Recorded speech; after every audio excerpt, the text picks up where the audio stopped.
Assalamualaikum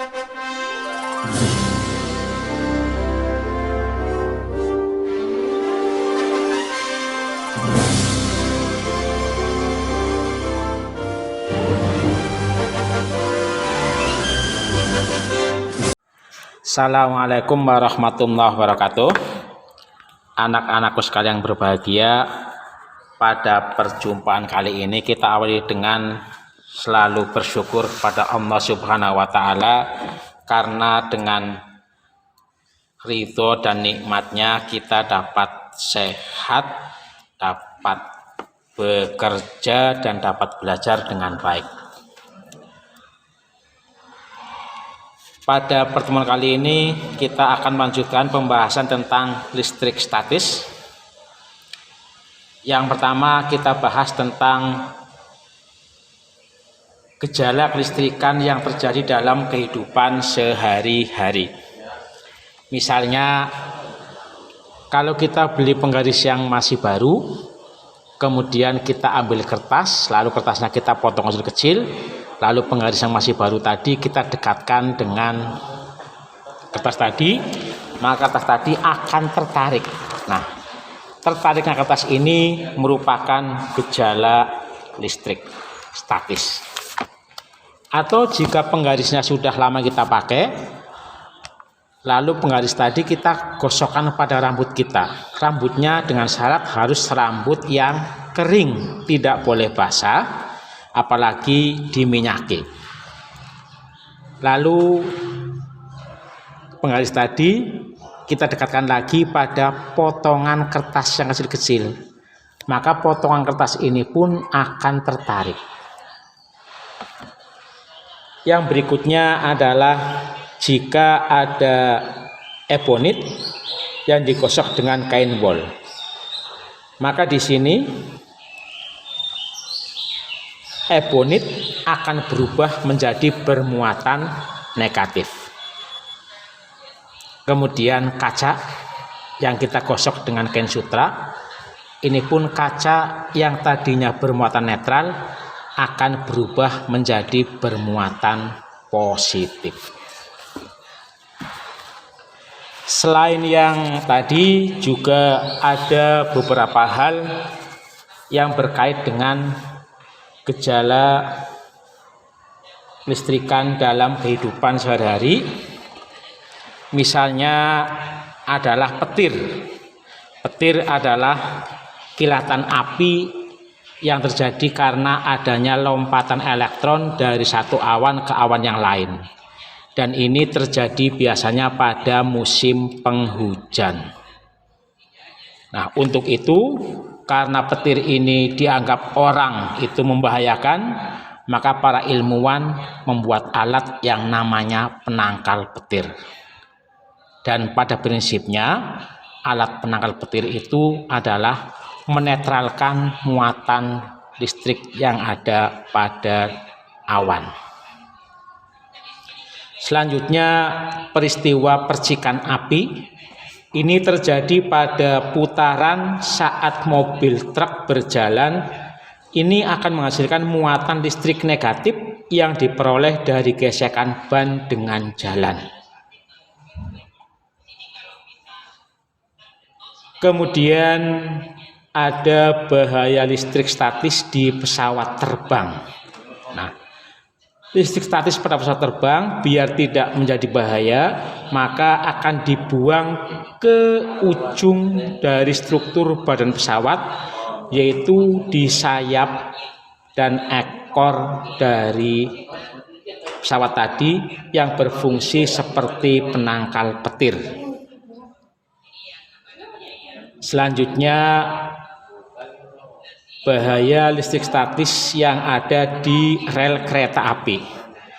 Nah, ini sering jadi pertanyaan dan kenapa terjadi. Misalnya kita sering mendengar cerita bahwa mobil yang melintas pada rel kereta api, begitu ada kereta, tahu-tahu mobilnya langsung berhenti dengan sendirinya. Kenapa?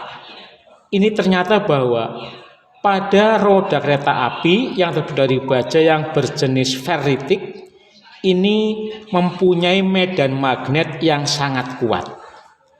Dan medan magnet inilah yang dapat mengakibatkan mesin pada kendaraan yang lewat di atas rel kereta api akan menjadi mati.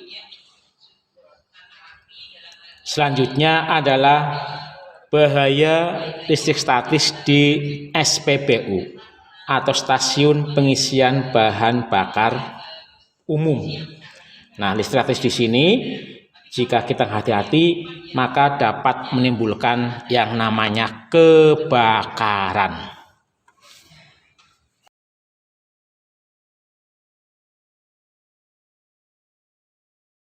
Kita pelajari bersama tentang hukum Coulomb.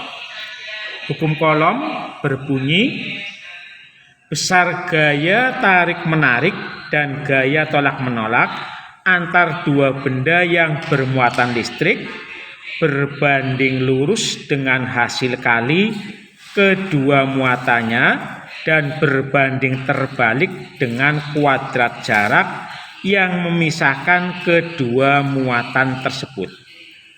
Nah, teori ini atau kalimat ini jika ditulis secara matematis menjadi F sama dengan K Q1 Q2 dibagi dengan R kuadrat, di mana yang namanya F adalah gaya, satuan gaya adalah Newton, Q1 Q2 muatan, satuannya adalah Coulomb, R adalah jarak antar kedua benda, satuan jarak adalah meter, dan K adalah konstanta atau ketetapan yang bernilai 9 kali 10 pangkat 9 Newton meter kuadrat per Coulomb kuadrat. Ya, sekarang kita lihat contoh soal yang berkaitan dengan hukum Coulomb. Dua buah benda bermuatan listrik masing-masing plus 2 Coulomb dan plus 4 Coulomb. Kedua benda terpisah pada jarak 20 cm. Jika K 9 kali 10 pangkat 9 Newton meter kuadrat per Coulomb kuadrat, berapa gaya tolak menolak antara kedua muatan listrik tersebut? Penyelesaian kalimat yang semua ini diubah ke dalam simbol-simbol. Caranya yang semua ini di depan itu pakainya diketahui. Nah, di sini diketahui muatan ini masing-masing bermuatan. Ini ada 2, yang di depan 1, di belakang 1. Maka yang di depan ini namanya muatan pertama. Maka di sini tulis Q1 sama dengan 2 Coulomb. Yang di belakang ini namanya muatan yang kedua. Jadi diubah menjadi simbol Q2 plus 4 Coulomb. Jarak R 20 cm. Dalam satuan SI satuannya harusnya meter. Di sini masih cm, maka cm dirubah menjadi meter. 20 cm itu sama dengan 0,2 meter. Yang selanjutnya dalam rumus hukum Coulomb ini menggunakan bilangan baku. Maka 0,2 meter dibuat menjadi bilangan baku. Bilangan bakunya berapa? Adalah bilangan baku dari 0,2 yaitu 2 kali 10 pangkat. Karena ini ada angka di belakang koma itu 1 angka, maka pangkatnya menjadi min. Karena angkanya hanya 1, maka minnya adalah menjadi min 1. Jadi bilangan baku dari 0,2 adalah 2 kali 10 pangkat min 1. Kemudian K konstanta bernilai 9 kali 10 pangkat 9 Newton meter kuadrat per Coulomb kuadrat. Selesai. Kalimat berapa berarti menunjukkan apa yang ditanyakan. Maka berapa ini diganti menjadi ditanya. Gaya tolak menolak. Gaya tadi adalah Maka F sama dengan titik-titik 3 tanda tanya. Jawab. Di awal kita pelajari bersama, hukum kolom rumusnya adalah F sama dengan K Q1 Q2 dibagi dengan R kuadrat. Setelah selesai rumusnya, kita ganti simbol-simbol rumus ini. K bernilai 9 kali 10 pangkat 9. Q1 bernilai plus 2. Q2 bernilai plus 4 dibagi R kuadrat 2 kali 10 pangkat min 1 kuadrat sama dengan 9 kali 10 pangkat 9 plus 2 kali plus 4 sama dengan plus 8. 2 kuadrat adalah 4. 10 pangkat min 1 kuadrat min 1 kali 2 sama dengan min 2. Maka menjadi 10 pangkat min 2. Selanjutnya kita tulis lagi. Masih tetap K 9 kali 9. Kita gabungkan yang angka pecahan ini. Yang bilangan bulat ini kita gabungkan. 8 dibagi 4. 10 pangkatnya dinaikkan di sini dari bawah naik ke atas ke sini. Nah, pada bilangan berpangkat itu jika posisinya berpindah, maka pangkatnya juga berubah menggunakan lawan. Jadi tandanya berlawanan. Ini tadi tandanya min. Maka begitu naik posisi, yang tadinya min berubah menjadi plus. Sehingga menjadi 10 pangkat 2.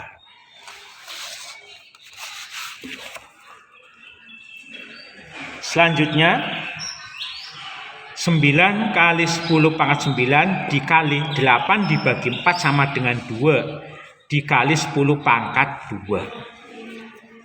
Kita kalikan bilangan bulatnya ini. 9 kali 2 sama dengan 18. 10 pangkat 9 masih tetap, 10 pangkat 2 tetap. Nah, langkah berikutnya 18 dikali, ini bilangan bakunya dasarnya 10.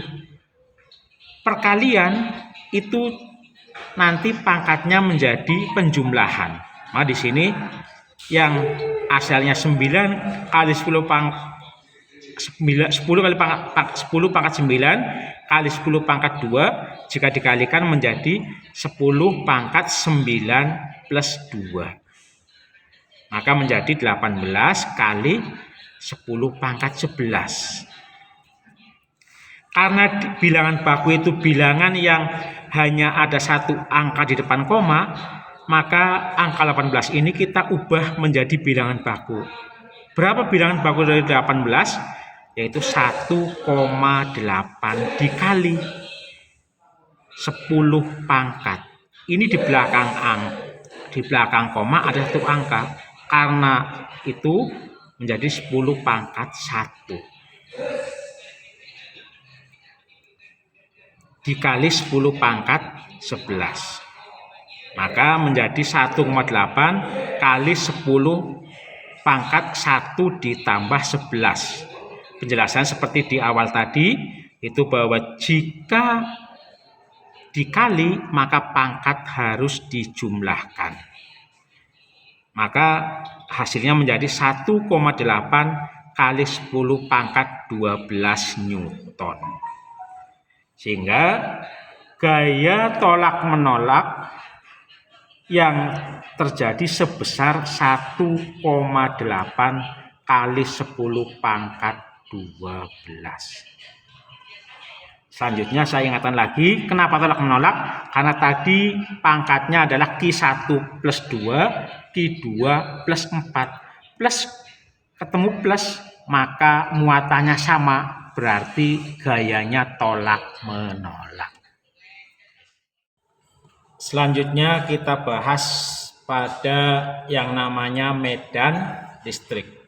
Medan itu artinya daerah, maka medan listrik adalah daerah yang masih ada gaya listriknya. Langsung kita bahas soalnya. Sebuah muatan 4 kali 10 pangkat min 6 kolom diletakkan dalam medan listrik sehingga timbul gaya listrik 8 Newton. Berapa besarnya kuat medan? Penyelesaian diketahui Q atau muatannya sebesar 4 kali 10 pangkat min 6 kolom. Gaya F 8 Newton, ditanyakan kuat medan E.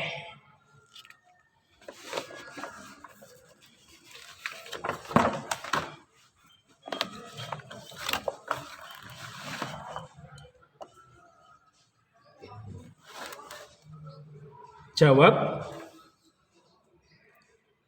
E sama dengan F dibagi Q.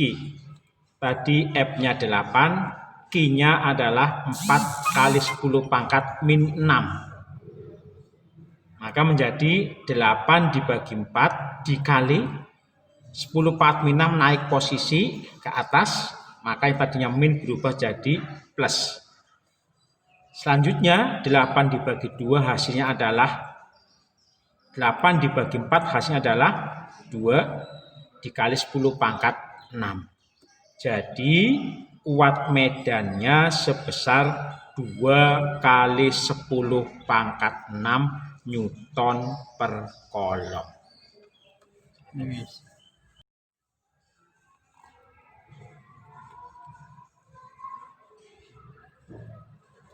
Deal.